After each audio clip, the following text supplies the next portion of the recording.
Hi. വ്യക്തിത്വ വികസനം അല്ലെങ്കിൽ പേഴ്സണാലിറ്റി ഡെവലപ്മെന്റ് ഇത് നമ്മളെ തന്നെ കുറച്ചുകൂടി നന്നായി മനസ്സിലാക്കാനും കുറച്ചും കൂടി മെച്ചപ്പെട്ട ഒരാളായി മാറാനുമുള്ള ഒരു യാത്രയാണ്. അപ്പോ എങ്ങനെ നമ്മുടെ ബെസ്റ്റ് വേർഷൻ ആകാം? നമുക്ക് ഒരുമിച്ച് ഈ കാര്യങ്ങളൊന്ന് നോക്കാം. ഒന്ന് ചിന്തിച്ചു നോക്കിക്കേ, എന്താണ് നിങ്ങളെ നിങ്ങളാക്കുന്നത്?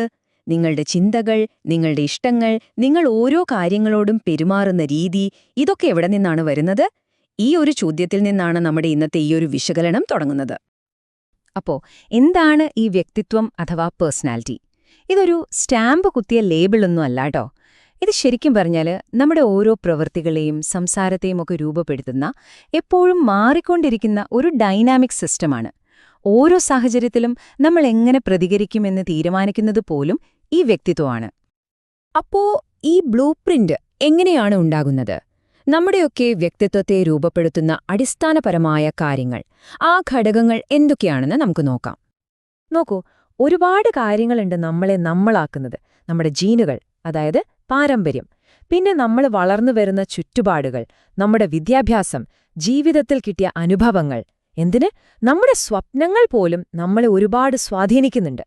ഇതിൽ ചിലത് പുറത്തുനിന്ന് വരുന്നതാണെങ്കിൽ മറ്റു ചിലത് നമ്മുടെ ഉള്ളിൽ നിന്ന് തന്നെ വരുന്നതാണ്. വിദ്യാഭ്യാസത്തിന്റെ കാര്യം പറഞ്ഞപ്പോഴാ ഈയൊരു താരതമ്യം നല്ല രസാണ്. ഒന്ന് സ്കൂൾ സ്മാർട്സ്, അതായത് പുസ്തകങ്ങളിൽ നിന്നും ക്ലാസ് റൂമുകളിൽ നിന്നും കിട്ടുന്ന അറിവ്. മറ്റേത് സ്ട്രീറ്റ് സ്മാർട്സ്, ജീവിതാനുഭവങ്ങളിൽ നിന്ന് നമ്മൾ പഠിക്കുന്ന പാഠങ്ങൾ. സത്യം പറഞ്ഞാൽ ഇവർ രണ്ടിന്റെയും ഒരു ബാലൻസാണ് ഏറ്റവും പ്രധാനം. പക്ഷേ ഇത്രയും കാര്യങ്ങളൊക്കെ ഉണ്ടെങ്കിലും ഏറ്റവും പവർഫുള്ളായ ഒരു ഫാക്ടറുണ്ട്. അതെന്താണെന്നല്ലേ? നമ്മൾ തന്നെ. ചുറ്റുപാടുകൾ എന്തു തന്നെയായാലും നമ്മുടെ വ്യക്തിത്വത്തെ രൂപപ്പെടുത്താനുള്ള ഏറ്റവും വലിയ ശക്തി നമ്മുടെ കയ്യിൽ തന്നെയാണ്. സ്വയം വളരാനും അതിന്റെ കൺട്രോൾ ഏറ്റെടുക്കാനുമുള്ള നമ്മുടെ കഴിവ്. അപ്പോ ഓക്കെ, ഈ വളർച്ച എങ്ങനെയാണ് നമുക്ക് സാധ്യമാക്കാൻ പറ്റുക? വെറുതെ വിചാരിച്ചാ മതിയോ? പോരാ, അതിന് ചില ടൂൾസ് വേണം, ചില കഴിവുകള്.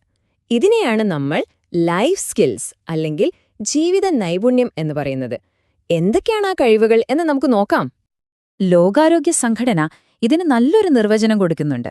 സിംപിളായിട്ട് പറഞ്ഞാൽ, നമ്മുടെ ഡെയിലി ലൈഫിലെ ചാലഞ്ചസ് ഒക്കെ നല്ല സ്മൂത്തായിട്ട് ഹാൻഡിൽ ചെയ്യാൻ നമ്മളെ സഹായിക്കുന്ന ചില കഴിവുകൾ. ഏറ്റവും പ്രധാനപ്പെട്ട കാര്യം എന്താണെന്ന് വെച്ചാൽ, ഇതൊന്നും ജന്മന കിട്ടുന്നതല്ല, ആർക്കും പഠിച്ചെടുക്കാൻ പറ്റുന്ന കഴിവുകളാണ്. ലോകാരോഗ്യ സംഘടന മുന്നോട്ട് വയ്ക്കുന്ന പ്രധാനപ്പെട്ട 10 ലൈഫ് സ്കിൽസാണിത്. സ്വയം മനസ്സിലാക്കുന്നത് തൊട്ട് പ്രശ്നങ്ങൾ പരിഹരിക്കുന്നത്, നല്ല തീരുമാനങ്ങൾ എടുക്കുന്നത്, ടെൻഷൻ മാനേജ് ചെയ്യുന്നത് വരെ ഇതിൽ വരുന്നുണ്ട്. ഈ കഴിവുകളൊക്കെ നേടിയെടുക്കുന്നതിലൂടെ നമ്മുടെ വ്യക്തിത്വം കുറച്ചുകൂടി മെച്ചപ്പെടുത്താൻ സാധിക്കും. ഇതിൽ വളരെ പ്രധാനപ്പെട്ട ഒന്നാണ് എംപതി അല്ലെങ്കിൽ സഹാനുഭൂതി. അതായത് മറ്റൊരാളുടെ സ്ഥാനത്ത് നിന്ന് ചിന്തിക്കാനും അവരുടെ വിഷമങ്ങൾ മനസ്സിലാക്കാനുമുള്ള കഴിവ്. ഇത് നമ്മുടെ ബന്ധങ്ങളെ ഒരുപാട് ദൃഢമാക്കും. പിന്നെ വരുന്നത് ക്രിട്ടിക്കൽ തിങ്കിങ്, അതായത് കേൾക്കുന്നതെന്തും അതേപടി വിഴുങ്ങാതെ ഒന്ന് അനലൈസ് ചെയ്ത് അതിലെ ശരിയും തെറ്റും മനസ്സിലാക്കാനുള്ള കഴിവ്. നല്ല തീരുമാനങ്ങൾ എടുക്കാൻ ഇത് അത്യാവശ്യമാണ്. അതുപോലെ തന്നെ പ്രോബ്ലം സോൾവിംഗ്, ജീവിതത്തിൽ പ്രശ്നങ്ങൾ വരുമ്പോൾ തളർന്നു പോകാതെ അതിനൊരു പരിഹാരം കണ്ടെത്താനുള്ള കഴിവ്. പക്ഷേ ഈ പറഞ്ഞ കഴിവുകളുടെ എല്ലാം ബേസ് എന്താണ്?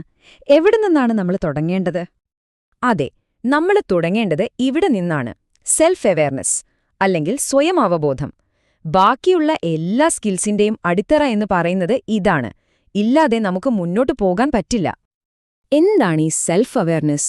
ശരിക്കും പറഞ്ഞാൽ നമ്മളെ തന്നെ ഒന്ന് സൂം ഔട്ട് ചെയ്ത് നോക്കുന്ന പോലെയാ. എന്താണ് നമ്മുടെ സ്ട്രെങ്ത്? എന്തൊക്കെയാണ് നമ്മുടെ വീക്ക്നെസ്? നമുക്ക് എന്താണ് ശരിക്കും വേണ്ടത്? എന്തൊക്കെയാണ് ഇഷ്ടമല്ലാത്തത്? ഇതിനെക്കുറിച്ചൊക്കെയുള്ള ഒരു ക്ലിയർ പിക്ചർ. ഇവിടെ ഒരു കാര്യം നമ്മൾ ഓർക്കണം. നമ്മുടെ പോരായ്മകൾ തിരിച്ചറിയുന്നത് മാത്രമല്ല, ആ പോരായ്മകളോടുകൂടി നമ്മളെ തന്നെ അങ്ങ് അംഗീകരിക്കുക, സ്നേഹിക്കുക. അതാണ് യഥാർത്ഥ സെൽഫ് അവെയർനെസ്. അവിടെയാണ് യഥാർത്ഥ മാറ്റം തുടങ്ങുന്നത്. നമ്മളെ തന്നെ മനസ്സിലാക്കുന്നതിനെപ്പറ്റി പറയുമ്പോൾ ഈ ഒരു ഐഡിയ ഭയങ്കര ഇൻട്രസ്റ്റിംഗ് ആണ്. നമുക്കെല്ലാവർക്കും ഉള്ളിൽ ഒരു 3 തരം ഞാനുണ്ടത്രേ. ഒന്ന് പെർസീവ്ഡ് സെൽഫ്, നമ്മൾ നമ്മളെപ്പറ്റി എന്ത് വിചാരിക്കുന്നു എന്നത്. 2 റിയൽ സെൽഫ്, നമ്മൾ സത്യത്തിൽ ആരാണെന്നുള്ളത്. പിന്നെ 3-മത്തേത് ഐഡിയൽ സെൽഫ്, നമ്മൾ ആരാകാൻ ആഗ്രഹിക്കുന്നു എന്നുള്ളത്. നമ്മുടെ ജീവിതത്തിലെ പല അസ്വസ്ഥതകൾക്കും കാരണം ഈ 3 ഞാന്മാർ തമ്മിലുള്ള ഒരു ഗ്യാപ്പാണ്. ഉദാഹരണത്തിന്, നിങ്ങൾക്ക് നല്ലൊരു ലീഡറാകാനാണ് ആഗ്രഹം. അതാണ് നിങ്ങളുടെ ഐഡിയൽ സെൽഫ്. പക്ഷെ നിങ്ങൾക്ക് സ്റ്റേജിൽ കയറാൻ പേടിയാണെന്ന് നിങ്ങൾ വിശ്വസിക്കുന്നു. അതാണ് പെർസീവ്ഡ് സെൽഫ്. കണ്ടോ, ഈ ഒരു കോൺഫ്ലിക്റ്റ് നമ്മളെ വല്ലാതെ വിഷമിപ്പിക്കും. അപ്പോ ഇത്രയും പറഞ്ഞതിൽ നിന്ന് നമ്മൾ മനസ്സിലാക്കേണ്ട ഏറ്റവും പ്രധാനപ്പെട്ട കാര്യം ഇതാണ്. നമ്മുടെ പേഴ്സണാലിറ്റി എന്നത് കല്ലിൽ കൊത്തിവെച്ച ഒന്നല്ല. അതിനെ നമുക്ക് തന്നെ മാറ്റിയെടുക്കാൻ പറ്റും. നമ്മൾ ആരായി തീരണം എന്ന് തീരുമാനിക്കാനുള്ള പവർ നമ്മുടെ കയ്യിലാണ്. അപ്പോ ഞാൻ ഈ ഒരു ചോദ്യം നിങ്ങൾക്ക് മുന്നിൽ വെച്ച് നിർത്തുകയാണ്. നിങ്ങളുടെ ഇപ്പോഴത്തെ നിങ്ങളും നിങ്ങൾ ആകാൻ ആഗ്രഹിക്കുന്ന നിങ്ങളും തമ്മിലുള്ള ആ ഒരു വിടവ് നികത്താൻ ഇന്ന് നിങ്ങൾക്ക് ചെയ്യാൻ പറ്റുന്ന ഒരു ചെറിയ സ്റ്റെപ്പ് എന്തായിരിക്കും? ഒന്ന് ആലോചിച്ച് നോക്കൂ. ഈ വിഷയത്തെക്കുറിച്ചുള്ള നിങ്ങളുടെ ചിന്തകൾ ഞങ്ങളെ അറിയിക്കുക. നന്ദി.